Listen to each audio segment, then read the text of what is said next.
guys, so this is weeks 1 through 4 for the A-Day for the first micro part of this phase. So the first exercise we're going to be doing for the main lift is the barbell RDL. So for this, we're going to have the bars on the ground, okay? And we want to try and have the big plates on them.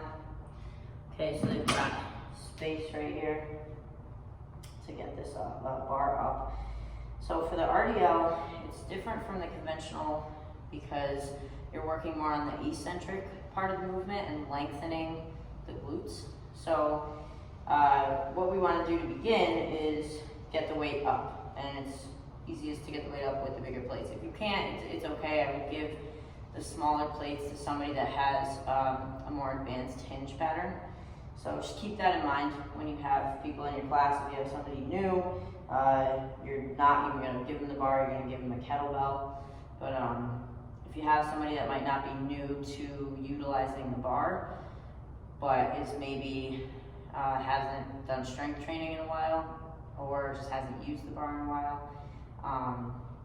you know, give them the higher plates, because initially with the barbell RDL, you want to have it like on pins if you have it on the rack, but we don't have enough here to do that, so we're going to do it from the ground. So I'll show you how to do this. So we're going to get our feet hip width. Okay, you want to make sure to cue them to feel their toes. Feel their toes, feel their arches, just kind of, because a lot of people, what they do is they float their toes, but we want to get the toes down, and we want to keep them down.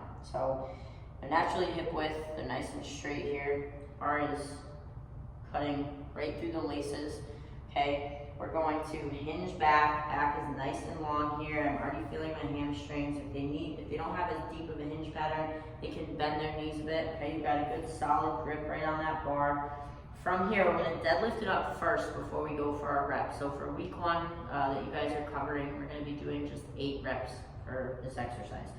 So good grip on the bar, nice long back. You're gonna deadlift up first. This is our starting position. Now from here, I'm gonna slide the bar down the legs here, lengthening in the glutes, going nice and steady and controlled. I'm not gonna hit the floor. I'm gonna come all the way up. As I come up, I'm gonna try and keep my knees nice and soft and lock the hips out at the top, okay? Inhale, brace, bring it down, bring it up, release the breath, right? Again, trying to keep the knees from locking out and just locking the hips out at the top, squeezing in those glutes, all right? As soon as they're done, nice and gentle, bring it back down. So you wanna make sure that the weight on there suits them for the ability to move slowly in that eccentric part of the movement, okay? And just, again, be mindful of who's in your class. Ask questions, say, you know, let's look at your sheet. Have you worked with a bar before? What was the last weight you did in the last deadlift that you practiced? I don't think any of these guys in small group have done a barbell RDL since the gym reopened, so I'm gonna go ahead and assume everybody's just been doing conventional deadlifts, sumo deadlifts, or trap bar deadlifts. So again, keep it in mind, ask questions. Communication in here is super key. So for their supersets of the big lift, we're gonna do something very simple, body weight alternating prisoner lunges. So hands are gonna come behind the ears, nice and loose here, no clasping and pulling from the neck.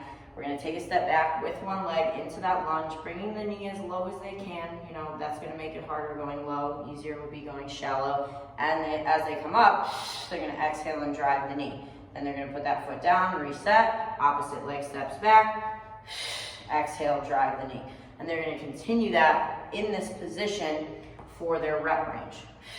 Okay, so for their rep range for this, it's gonna be 8 per side. So they're going 8 for the deadlift, and then 8 per side on the sprinter lunges. And you do wanna cue them up on going with speed, but not losing control. So from the side here, step down, exhale, drive the knee. Step back, exhale, drive the knee. Okay, nice narrow opening of the mouth, nice powerful exhales on that. After that, station 2, we've got the dumbbell iso split squat, and we're going for 5 breaths per side. So 2 dumbbells in the hands, make sure they have a good grip, they're not just loosely sitting them in their fingertips. Okay, you're gonna take a step back with one leg, get into a split squat position that you can manage, so you don't want them going too low off the bat in case they lose it there, and you're gonna hold for 5 breaths. In the nose, out of the mouth is 1. So they don't have to go as long and deep in the breaths. I'm just kind of adjusted to that momentarily. But full breaths, make sure they're not doing shallow breathing, okay? As soon as they finish 5, they're gonna stand up, they're going right into the other leg with minimal rest, still have a good grip on those dumbbells. In the nose, out of the mouth. So something you might wanna cue them up on, guys, is as they step back, make sure they're not dropping the back hip, okay, and just kind of leaning.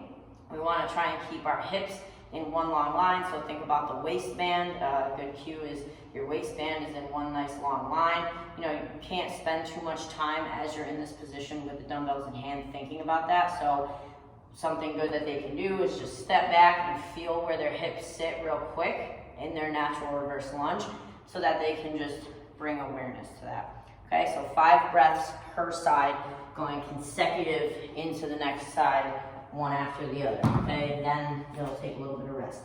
After that, we have elevated calf raises. So we're gonna have boxes close by, so we're using them for the 3rd station. You can also use a plate for this. So they're gonna get their feet, the balls of their feet elevated here, and we're just gonna like pull our heels up and try to really contract the calves, all right? So this is hard to balance, so for most people, you wanna cue them up to utilize the walls or the sides of the racks or some of the weight trees, you know, anything they can for balance, because again, this is very challenging to do without hanging on to something. So as you cue them up, you wanna think as much contraction in the calves as possible. So pointing the toes as much as possible. So for this, they're going 75 total reps within the station 2 allotted time, which is going to be 8 minutes. So they can do it at whatever pace they can handle, right? If they can only get, most people struggle to get in more than 10 hard, good reps at once. Some are going to be able to do more, which is totally fine, but the whole thing is at least 75 reps total within that station. So however they have to break that up, maybe off the cuff, they want to go to 20 or 25, totally fine. Maybe the next one they can only get 10 to 15. But the goal is to get to 75.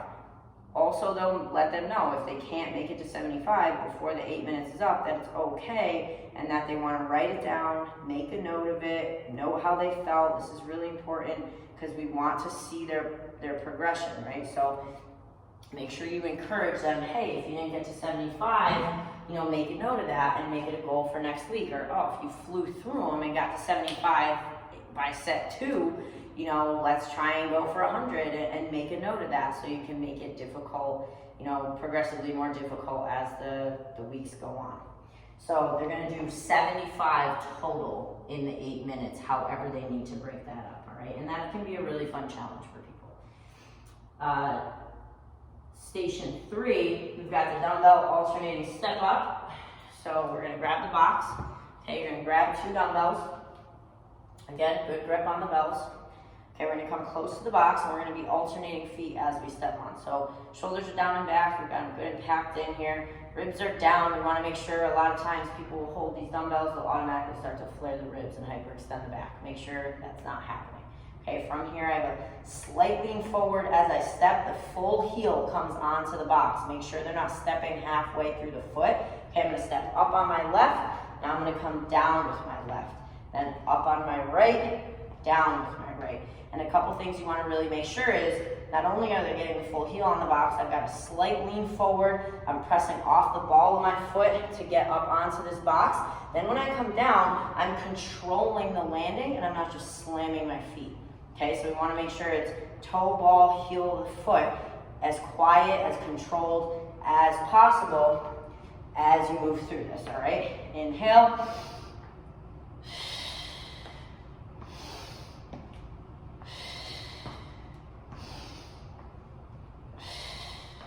So that's what it'll look like in tempo.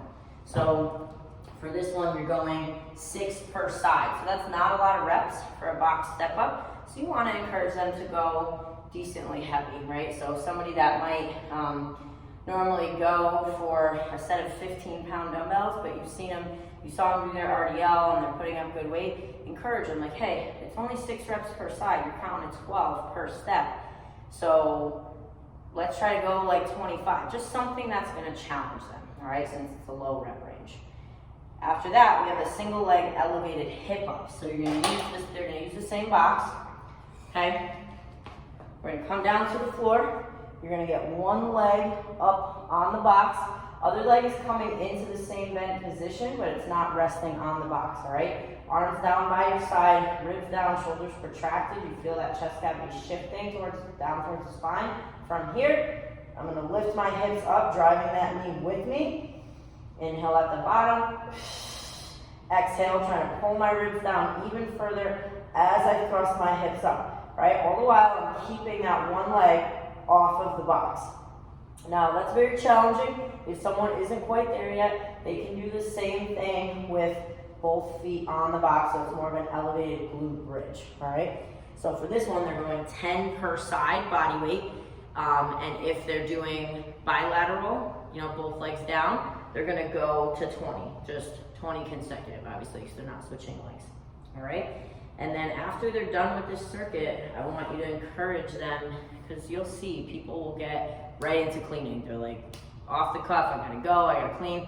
We always want to rest after. So lay on the ground. If for nothing more than 60 seconds, you need to bring the cortisol levels down, calm the heart rate, and just kind of get everything relaxed before going into their day or finishing their day.